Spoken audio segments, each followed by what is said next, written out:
Welcome to another edition of What Do You Need to Know to Live in Costa Rica? Today's topic, bringing your pets to Costa Rica.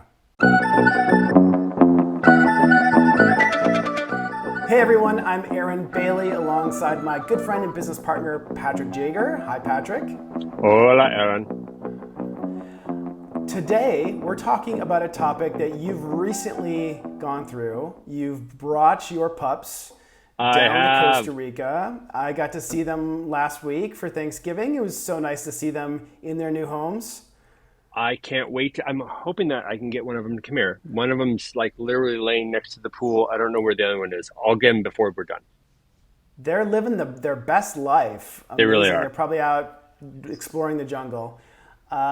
Before we get into it, quick reminder, if you find some value in this video, we'd love for you to thumbs up and subscribe to this channel, help other people find our content, and shoot us a comment. We love interacting in the comments, especially if you've brought your pups or cats or what else do you bring to Costa Rica? There's lots of animals here already, but if you've done that, we'd love to hear from you in the comments. So Patrick, what was it like moving your dogs? This was quite a process leading up to last week. Yeah, it was. I mean, we bought our house a year and a half ago, and we have not been able to be here full time, and not even, one of us has always had to stay back in the States because 2 dogs, 3 weeks of either boarding at a kennel or using something like Rover, which is like the Airbnb of dogs. For 2 dogs for 3 weeks, it's like $1,500. Yeah. So one of us can only stay away so long because it's just the cost. So we've really been thinking strategically for a year. Do we want to bring the dogs down? How do we do that? Why do we do that? A lot of people that come to us for your Pura Vida that are looking to move down, one of their big things is, and I have to come down with my animals. We had one person who had, I don't remember how many she had. I think she had 4 cats. 3 or 4 cats that she wanted to bring down. So like some people that's the deal breaker. And I understand that. I mean, we've really been torn by how do we live in 2 places and have animals? Obviously people do it. You see expats on the beaches with animals all the time. Did they buy the animals down here or adopt the animals down here? Did they bring them with them? There are people that come down on private planes that bring their animals all the time. It's important to know there are no unique, and I think this is true for cats. I know it's true for dogs. I think it's true for cats. I don't know about other animals, to your point. There are no unique shots that they need. The vaccinations that you need for the States are the same ones you need. Bordetella, rabies, yada, yada, yada. It's the same ones. So as long as they're up to date and you have a USDA certification to have them travel here, it's not that hard to do. The hard part is figuring out how to get them here. That's, I think, what really took the most time. For us, it was really challenging because our dogs are large. We have one of our dogs is a pretty large German Shepherd. You can't bring a dog that large on a commercial airplane, not even in cargo. You can on certain international routes if the plane is big enough. If you're on a 767, a 787, some will take large carriers. Coming into Costa Rica, you're talking about an A320 or a 737.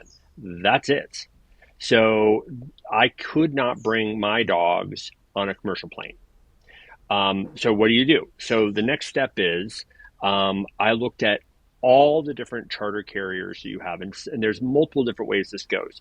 There are private airlines that are mostly small planes that do actual charter services for people with their pets. There's a company that does it from Fort Lauderdale Airport or South Florida Airport, to Liberia, and they do it like once every other month.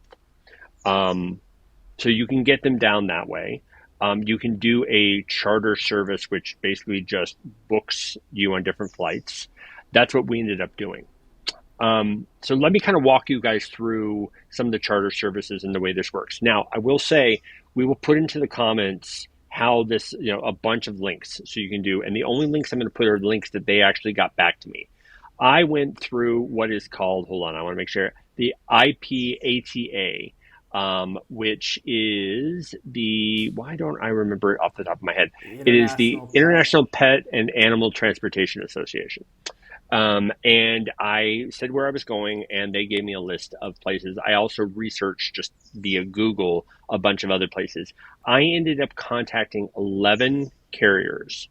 From that, one no longer flies to Costa Rica. Five got back to me, and the other five never got back to me.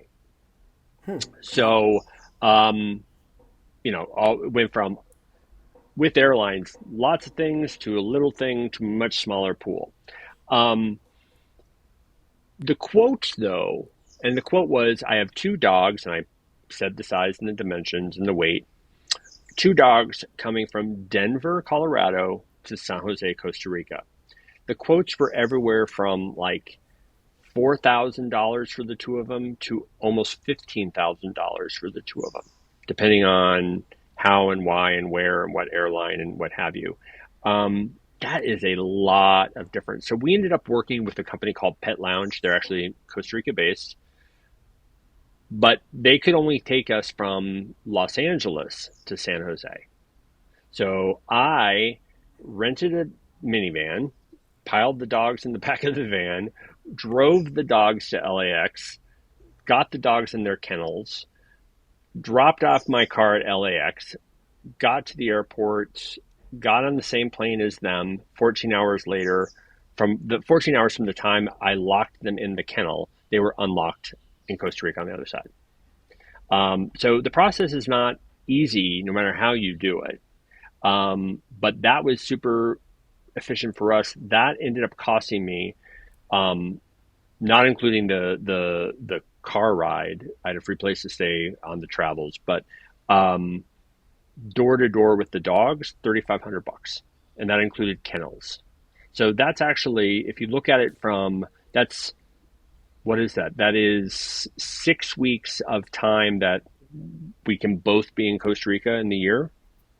We've it's the same price, But that's one but way, right? that's one way. We're not. Oh yeah, Yeah. we're not going back and forth. They are now living here because it would cost us. We are pricing out right now. We're going to be gone for a few weeks.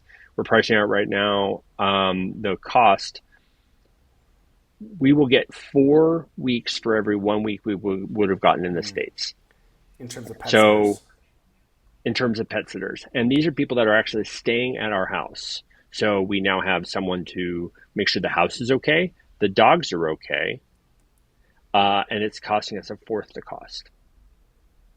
And So occasionally, Uncle Aaron will come and hang out with the pups for free. that's been recorded for posterity, folks. And they get to use the pool. Use Absolutely. the pool, Absolutely. exactly. Yeah. Oh my gosh. That's been one of the most fun things is seeing the dogs in the pool. They just play in the pool. It's been great. I don't know if I told you, like the other day, Yeah, you did. I was working in the yard. It was super hot. So I came up, jumped in the pool. They jumped in with me, and it was great. I love it. I love it. Yeah, it was really good. I think the things that people need to think about in bringing down their dogs. Now, there are people that have asked to bring down other dogs that have talked to us, or there were some that wanted to bring horses. That's a whole different kettle of fish. You have to do a lot of research on that. We don't know, and I'm sure there are different rules for a horse or some other a llama than there is for a dog or a cat.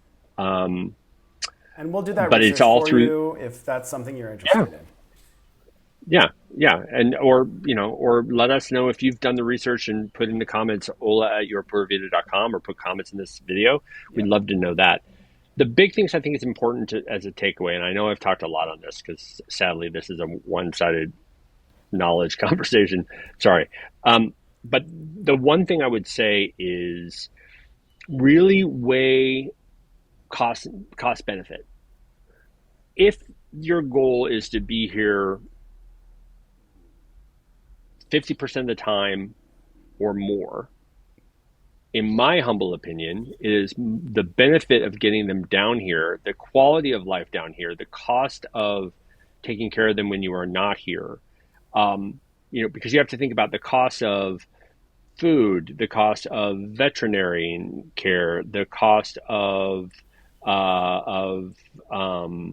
pet sitting, and. Yeah. We are here almost all the time now because our dogs are here. Now we have the opportunity to be here a lot more. We now don't have the encumbrances in the States. They're going to have a better quality of life, and the process itself, while cumbersome, worked great. And the dogs did well in the crates. They were fine when you got them. Yeah. Oh yeah. They were I watched them. So I saw them. I helped get them in the crates. A couple hours later, they were brought to LAX from the shipping company. I saw them go onto the plane. I saw them come off the plane. I got a call within a half an hour of them being off the plane, just letting me know that they were fine. And then 2 hours later, they were through with customs, and I picked them up, and it was all great. Great. Fantastic. Yeah. Easy. Easy peasy. And that's because if you have a smaller dog, a lot of that goes away. If you have a dog that can come, or a cat that can come in plane, it's a very different thing. You come off, you have to present your certifications. I think there's a little testing that has to get done, and then you're done. Yeah. Yeah. Easy. Yeah. Well, I'm glad that worked out well for you. It's good Thank to have you. the pups, Bowie and Ace, in Costa Rica. They're adapting quickly. Yep. Yeah, and this has been a great video. If you are interested in bringing your pets down, we'll put all the links in the description, but also available to help you out one-on-one if that's something you'd be interested in. Hola@yourpuravida.com. And also check out all of the other links, blog posts, and other resources on our website, yourpuravida.com/links. Until next time, Patrick, Pura Vida. Pura Vida, Aaron.